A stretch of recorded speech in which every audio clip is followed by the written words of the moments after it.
Hello chess friends and welcome to Jozarov chess channel and welcome back to our complete chess games played by computer series. So in this series we're covering some great games that have been played by top engines like Alpha Zero, Lila Zero, Stockfish engine, Dragon engine, and many more. And today we are continuing our mini series sort of. We have recently covered many great games that Stockfish played now with the black pieces, and today again we'll see the Stockfish engine battling it out with the black pieces, but today's specialty will be the French defense. So recently we have seen Stockfish in the Richter-Rauser attack. From Black's perspective, we have seen Stockfish playing the Nimzo, and we have also seen the Pelican Lasker Sicilian. Let's see now how Stockfish handles the French. In my opinion, it was a really instructive game, and it shows also, I think, the strength of the French. I'm not a big fan of it. I have to be honest here. I really don't dare to play the French because it's such a positional struggle, it's such a positional battle. But in this game, I think Stockfish applied really the most important motifs. Maybe if I study this French defense more, maybe I'll dare to play it again. But as I said, this is simply different chess, of course, that Stockfish is playing. But I think if you are really a big fan of the French, this is a perfect game for you. So let's see now the game. Rubichess against Stockfish 15 in the French defense in the advanced variation in the so-called Paulsen attack. So here e4 was played by Rubichess. We have e6 by the Fish, d4, d5, and after move e5 we have the advanced variation. And many things can be already said about this position because I think it's very important to notice some elements of this particular position because they will be important also in the later stage of the game. First of all, we have here this blocked pawn structure in the center. I've explained it many times, but let's repeat it again. When we have this blocked pawn structure in the center, when the pawns cannot move like this, then you have, of course, already sort of a direction of the attack. It means now that white will coordinate the attack towards here the king side because the small pawn chain is showing the direction of the attack, and black obviously will attack the queen side because also this small pawn chain is showing the direction of the attack. So there is also important thing here to say, it's this relation between bishops and pawns, which means now that actually when we have this block pawn structure, so we have this sort of immobile pawn structure, then the dark square bishop of white is a bad piece because many times it gets blocked out by its own pawn structure. Of course, black's bad piece is the light square bishop, and many times in the French defense black has really some trouble where to go with this light square bishop. In some occasions black is trying some ideas like b6 followed with bishop to a6, is trying to get rid of this piece because on this side it's simply paralyzed, it's simply blocked out by its own pawn structure. So as I said, black's dark square bishop is perfectly fine, and also of course white's light square bishop is perfectly fine. So these two bishops are actually good pieces, these two bishops are actually bad pieces. So the white's dark square bishop and of course black's light square bishop. So this is very important because when you want to trade off pieces, then you want to get rid of your bad pieces sort of. So that's why, as I said, it will be very important idea here in the continuation of the game. So we have c5 by Stockfish 15. So as I said, we have this directed attack, so that's why black has to be active here on this side, white will be probably active here on this side. So we have now the move c3, knight to c6, and now after move knight to f3 we have now the so-called Paulsen attack by Rubichess. So we have queen to b6, and Stockfish is continuing the pressure here on that side where black is supposed to be better, of course, here on the queen side. Here in the continuation we have a3 and now c4 by Stockfish. For instance, if you try here knight from g to e7 by black, then of course this idea could happen. b4 is many times sort of a defensive idea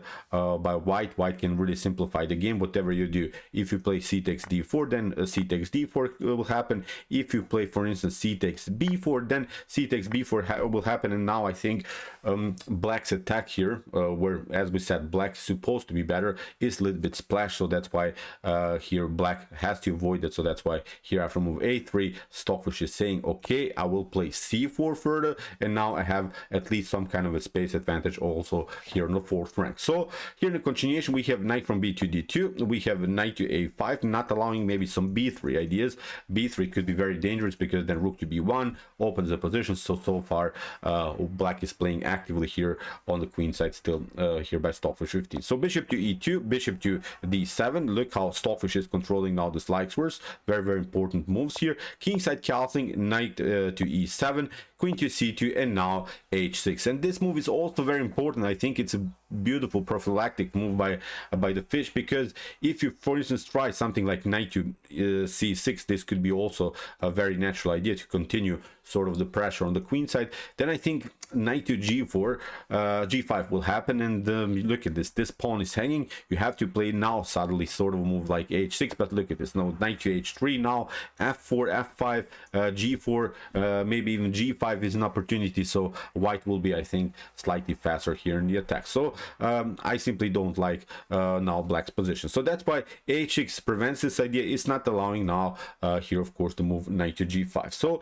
here in the continuation we have a4 by Rubichess, we have knight to c6, and now h4. And Stockfish know this, of course. If you try bishop to e7 and kingside castling, then actually many times you're getting into your opponent's attack. So that's why Stockfish will not castle kingside. Stockfish will actually castle queenside here, and still will continue here the pressure on the queenside. Look at this, white has castled kingside, but still will continue the pressure on the kingside. So sometimes it's risky to do such things, because it's really a weird position where you attacking where already your king is, and you could also maybe expose your king if you open the position too much. Imagine now maybe the g file here open, maybe also the h file open, then white king could be very, very endangered. Also the same thing, for instance, if the a file is open, if the b file is open, then black's king, after of course castling, could be in danger. So really, really sort of a weird position. You're trying to open a position where your king is really, really good strategic idea. So here in the continuation we have a6, we have h5, bishop to e7, preparing protecting of course the h4 square, because many times of course black is white is trying knight to h4, maybe even knight to g6 could be risky. So that's why bishop to e7, very important move. So here rook to e1 was played by Rubichess, and now finally queenside casting by Stockfish 15. So here Rubichess is saying, okay, finally you have castled, now I want to open the position in front of your king. And sometimes when we have this kind of position, when we have kings on opposite sides, then you were playing this race situation, we're playing this opposite side attack game. Now you want to even sacrifice some material just in order to open the position in front of your opponent's king. So that's why this move rook to b1 makes really sense, because in the near future we can even play maybe some ideas of b3, even sacrifice the pawn, but just in order to have some kind of attention here on the b file. So that's why knight to b3, this is very important. What Stockfish did here is blocking out every potential progress by a white here on the queen side, plays really on a nice blockade here with this move. So we have knight takes b3, c takes b3, we have a queen to d1, and now knight to a5. Still Stockfish is controlling every square where maybe white could open the position. So that's why also very important reload move, knight to a5, controlling further the c4 square. We have a rook to a1. Rubichess is trying to make maybe some kind of a pressure here. Rook to a3 if possible, of course. If maybe the bishop moves, then maybe the b3 could be a long-term weakness. But okay, here in the continuation we have now g6, and this is also a normal idea. We want to open now the g file in front of white's king. So we have h takes g6, f takes g6, bishop to e3, and now king to b8, of course improving a little bit the position of the king. Queen to d3, attacking the pawn on g6, but as we said, we don't care so much about this pawn. So we want actually white to take out the pawn. If that happens, then I think mission accomplished. Look at this, then this rook will come into the game, and finally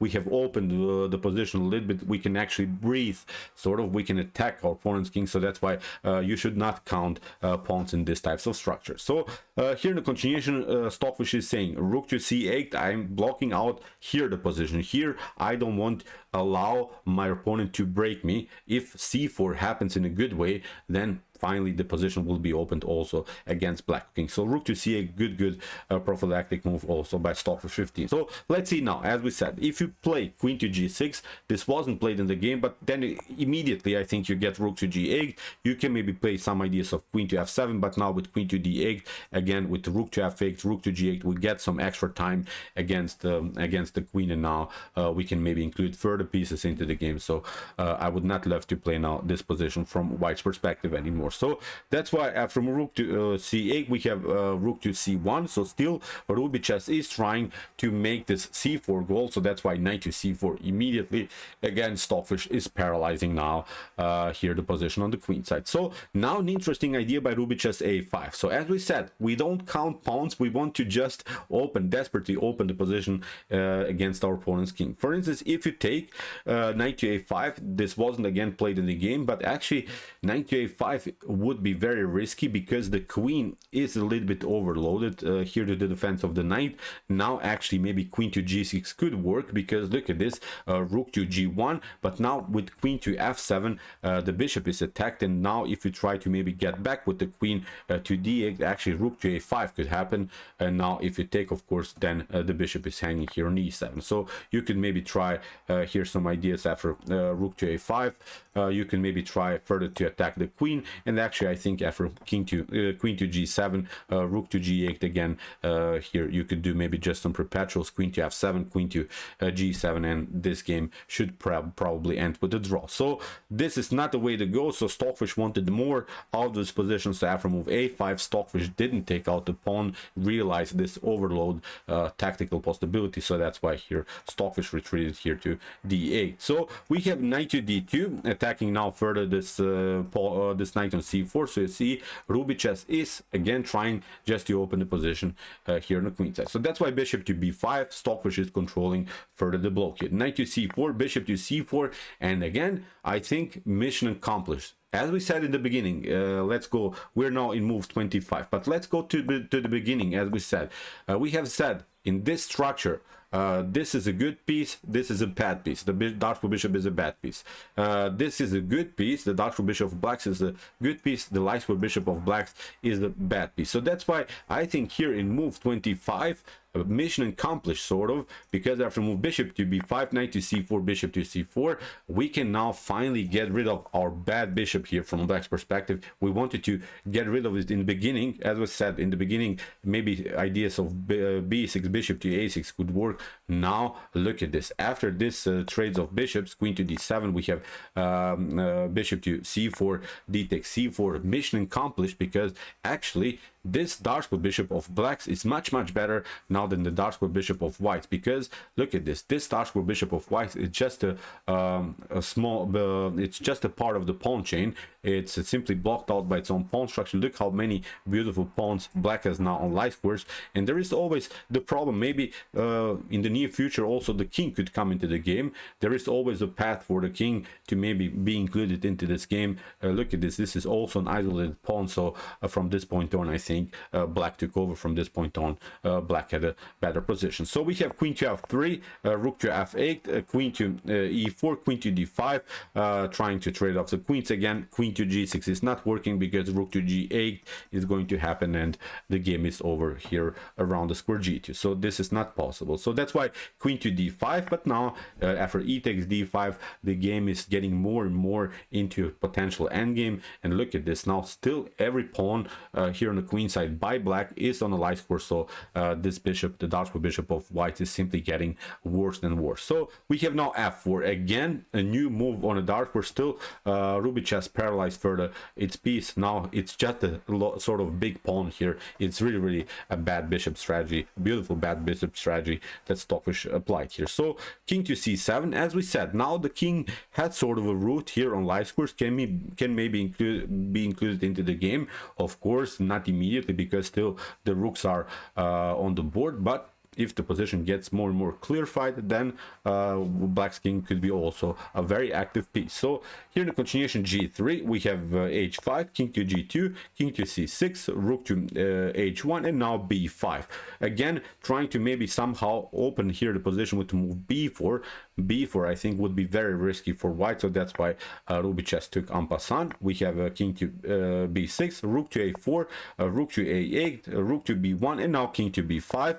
Here Rubichess retreated, and now a5, trying of course further the a4 move, and then afterwards also a3. So this is really good strategic chess here by Stockfish 15. So a rook to h1, we have a4, bishop to c1, and now king to c6. Now we have still this possibility to create this path for the king, so the king is becoming now more and more the best piece on the board. So we have king to f3. Rubichess is trying to control the light horse, very important move. We have king to d7, rook to e1, and finally king to e6, not allowing maybe this pawn to be advanced. But even if that happens, then this pawn actually becomes a weakness. So now actually the king is building also sort of a blockade here around the square. So we have a rook to e2, we have a rook to a6, rook to h2, king to f5, we have a king rook to g2. So here Rubichess really doesn't have good moves. The position for white is simply paralyzed, and Stockfish waits, prepared first the pieces, and now is searching for the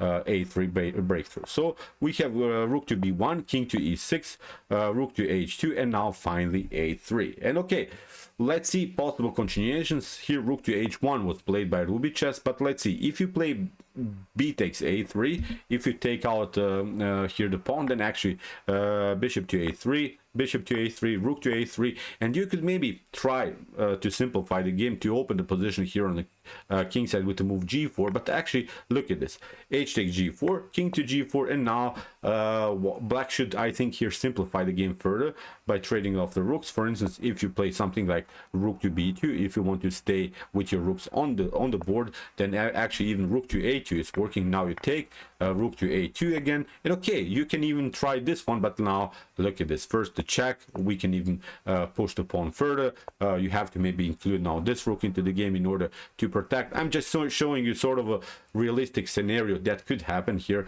You have to now cover the square. Now rook to c2 with the threat of rook to c1. That's why, for instance, rook to b1. But now look at this, we can even play a check. Now the king has to escape. Now we can play again rook to b3, we can play c2, c3, c2, c1. So the game is over. So really a weird position in this rook endgame, where white is simply too passive with the pieces, with the rook, with the king. So really black has a dominating position. So as we said, after move a3, b takes a3 wasn't played by Rubichess. Here Rubichess tried rook to h1, but now of course a2, and look at this, this is really a bad position for white. White has to play a blockade with the rook. We have king to rook to h8, we have rook to h2, rook to a8. Now this rook can play much more freely because this rook is simply paralyzed to this potential promotion here on the a file. So king to e2, rook from a to f8, we have bishop to e3, king to f5. So the king is rolling, sort of, the king is coming into the game very actively. So king to f3, now finally g5 is a possibility. Stockfish again waited for the perfect moment to play this move to open simply the position here also on the king side. F takes g5, bishop to g5, bishop to g5, king to g5 comes with the check, king to e3, and now rook to f7, simply trying to build up here a very powerful battery on the a file and also deliver some nasty checks. So we have rook from a to h1, and now a beautiful subtle calm move by Stockfish 15. I really liked this move. This was a brilliant move. King to g6, and this seems so that it's a passive move because actually not doing anything, but actually after move king to g6, Stockfish allows themselves sort of an extra tempo because rook to h5 doesn't come with the check. So still white can maybe in the near future take out the pawn, but at least it is not coming with the check. That's the huge difference between a king to g5 and now king to g6. So we have here rook to h4, and now look at this other rook is coming into the game. So now you can take the pawn on h5, but now the rooks are very nasty here on the f file. So we have here rook to f4 because, like, look at this, if you take rook to h5, then you get of course first a check. Look at this, you have king to e2, rook to f2, and whatever you do, it's now a check. For instance, if you try king to e3, then you get this one, a rook to f3, it's a checkmate. If you try of course king to e1 or king to d1, then we have a promotion of the queen, or maybe even much more beautiful, maybe we should promote the rook here. Then again, it's a beautiful checkmate. So you don't have time here to take out the pawn on h5. That was really a beautiful tactic by Stockfish 15. So after move rook to f8, here Rubichess tried rook to f4. After rook to f4, g takes f4, and now rook to a8. In this position, Rubichess resigned. So let's see here the possible continuation. You have to play, of course, rook to a1, but now the beautiful move would have been, but it wasn't played, of course, because Rubichess resigned. King to f5, and this king is controlling both of these pawns, and also is controlling a little bit the king here. The cool part is that the rook is here really paralyzed. It cannot move. Whenever this move rook moves, will simply promote the queen, and white is losing. So let's see, maybe king to f3 could be a possible continuation. Now black simply pushed the pawn further. We have king to g2, and now rook to g8. You have to now play somewhere with the king. Look at this, we play rook to g3. You have to even take it now. I think this will be the most beautiful tactical sequence, rook to c3, because if you take, of course, then we have this two connected passers, and here it would be game over. We simply push the pawn further, you play rook to a2, and then we have a promotion of a new queen, so it's game over. There are even many other possibilities for black to win the game, but I think this is the most attractive way, just to sacrifice the rook for the pawn and let this pawn rolling. So as I said, it was simply game over here for the Rubichess engine. So really great game. I think it applied the most important strategic elements of the French defense. I like the fact that Stockfish first maneuvered many pieces towards the queen side. Stockfish played very actively on that side where black is supposed to be better. So you see, simply first maneuvering many pieces here towards the queen side, securing first the position on this side of the board, and then when white pushed the pawn here too much, then with this idea, let's go to this critical moment, g6, finally open the position, including both of the rooks into the game. Blockade idea around the square c4 was, I think, brilliant. So really a cool game here by the Fish. So okay, I hope that you enjoyed the game. I really enjoyed it a lot. Interesting ideas here in the French defense. If you want to see more about the French, please also check out my series about this opening. We have created many studies also with the different lines, with different possibilities for both sides. And if you want to see more beautiful strategic and tactical games like this, check out my commented chess games played by computer series. Here's also the link of our playlist, and if you like this content, don't forget to subscribe to my channel. See you soon with some more videos, and what to say, chess is the best, of course.